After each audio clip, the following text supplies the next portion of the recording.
बिस्मिल्लाहिर्रहमानिर्रहीम। अस्सलामुअलैकुम। मैं महमूद अब्दुल्ला ख़ान हूँ। आप यूट्यूब चैनल देख रहे हैं।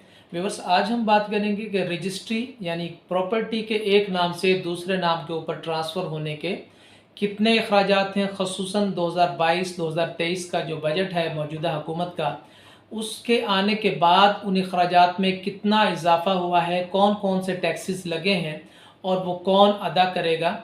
अर्बन की क्या सूरत हाल है, रूरल की क्या सूरत हाल है, और सबसे बड़ी बात यह है कि फ़ाइलर को कितना टैक्स अदा करना पड़ेगा और नॉन फाइलर को क्या टैक्स अदा करने पड़ेगा। तो ये अब नए टैक्सेस के बाद में यानी 2022-2023 का जो बजट आया है उसमें जो टैक्सेस लगे हैं, उसके बाद में 2% अर्बन पर स्टाम्प ड्यूटी लगेगी, यानी लाख के ऊपर 2000 रुपये का स्टाम्प, और रूरल यानी देहाती ज़मीन होगी तो उसके ऊपर 3000 रुपये का स्टाम्प लगेगा 1 लाख के ऊपर। इसी तरह जो साबका था, साबका के मुताबिक अर्बन पर 1% था और रूरल पर 3% था। तो इसमें उन्होंने अर्बन के ऊपर 1% का इजाफा किया।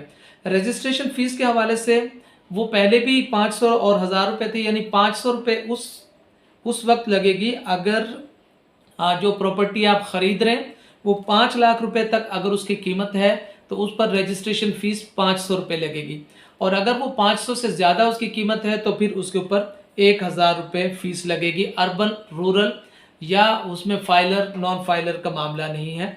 अब इससे आगे आ जाते हैं ज़िला कौंसल फ़ीस या टीएमए फ़ीस या मेट्रोपॉलिटन जिसे कहते हैं हम फ़ीस, मेट्रोपॉलिटन कॉरपोरेशन फ़ीस। उसके हवाले से 1% उसके ऊपर टैक्स लगेगा, चाहे वो टीएमए हो, चाहे ज़िला कौंसिल हो और चाहे वो मेट्रोपॉलिटन।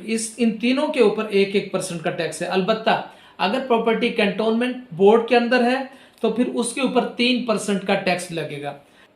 अब हम आ जाते हैं एडवांस टैक्स की तरफ। इसे विद होल्डिंग टैक्स भी कहा जाता है। विद होल्डिंग टैक्स जो है वो 2% फाइलर के लिए है, जबकि नॉन फाइलर के लिए वो 7% है।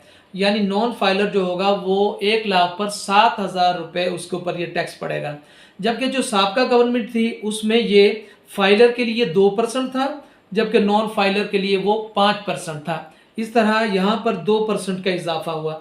इसके आगे जो अगला आ जाता है टैक्स, उसे ये भी एडवांस टैक्स कहलाता है। सेक्शन 236 के तहत कैपिटल गेन टैक्स जो है इसमें इजाफा हुआ है। इसकी सूरत हाल ऐसा है कि ये 2% फाइलर के लिए है, जबकि 4% ये नॉन फाइलर के लिए। तो इससे पहले जो गवर्नमेंट थी उसका ये 1% फाइलर के लिए था, जबकि 2% ये नॉन फाइलर के लिए था। तो अगर वो आदमी 4 साल से पहले अपनी प्रॉपर्टी फरोख्त करता था तो उसके ऊपर ये टैक्स लगता था, लेकिन अब ऐसी सूरत हाल नहीं है। अब अगर वो 4 साल के बाद भी उसको फरोख्त करता है तो उसके ऊपर ये टैक्स लागू होगा। चलें इससे आगे चलते हैं। अब मैं आपको इस तरफ लेके चलता हूं कि अगर आपके पास आप 5 मरले की रजिस्ट्री खरीद रहे हैं और 1 मरले की कीमत डीसी रेट के मुताबिक, डीसी रेट इसको कहते हैं कि हर ज़िले के अंदर एक रेट गवर्नमेंट ने मुकर्रर किया होता है कि इस इलाके में, इस खाता में या इस नंबर खसरा में ये रेट है, तो उस रेट के मुताबिक रजिस्ट्री करवाने के लोग पाबंद होते हैं। तो उस रेट के मुताबिक रजिस्ट्री उससे कम नहीं हो सकती, उससे ज़्यादा हो सकती है। तो डीसी रेट अगर फर्ज करें 1 मरले का 2 लाख रुपए है और 5 मरले की आप रजिस्ट्री करवाना चाह रहे हैं तो आपको कितने अखराजात इसमें बर्दाश्त करना पड़ेंगे। ये आपके सामने शेड्यूल मौजूद है, आप मुलाहिजा कर सकते हैं। इसमें मैं आप मज़ीद अर्ज़ी कर दूं कि 10 लाख रुपए की कीमत के ऊपर ये रजिस्ट्री पास हो रही है, और ये नॉन फाइलर के लिए है, और ये टीएमए या डिस्ट्रिक्ट काउंसिल जिस पर 1% फ़ीस लगती है उसके लिए पास हो रही है। तो अब आप देख सकते हैं कि इसके ऊपर अखराजात क्या आएंगे। तो देखिएगा, स्टाम्प जो है इसके ऊपर 2% लगेगा मौजूदा, वो 20,000 रुपये बनते हैं यानी 10 लाख के ऊपर, जबकि साबका जो हमारे पास वो जो शेड्यूल मौजूद था उस पर वो 10,000 रुपये बनने थे।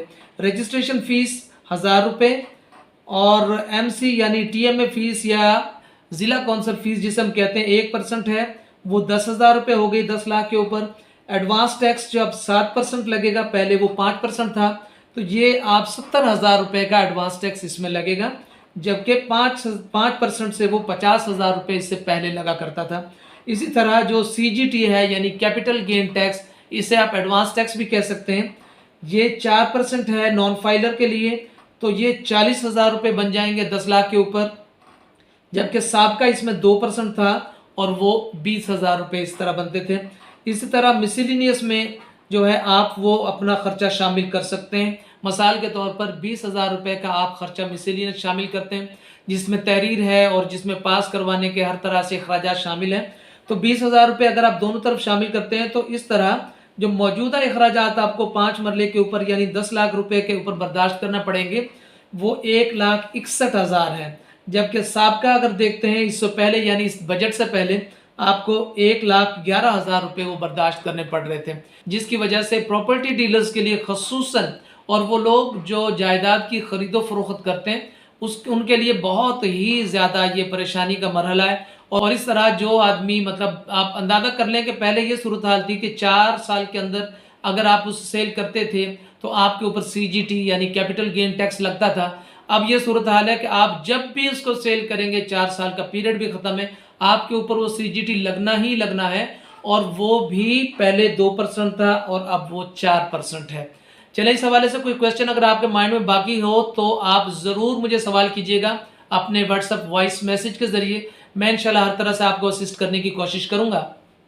गुजारिश है कि अगर ये वीडियो आपको पसंद आई है तो आप ज़रूर इसे लाइक कीजिए और मेरे चैनल को भी सब्सक्राइब कीजिए, ताकि इस नौयत की दीगर वीडियोज़ भी आप तक पहुँचती रहें।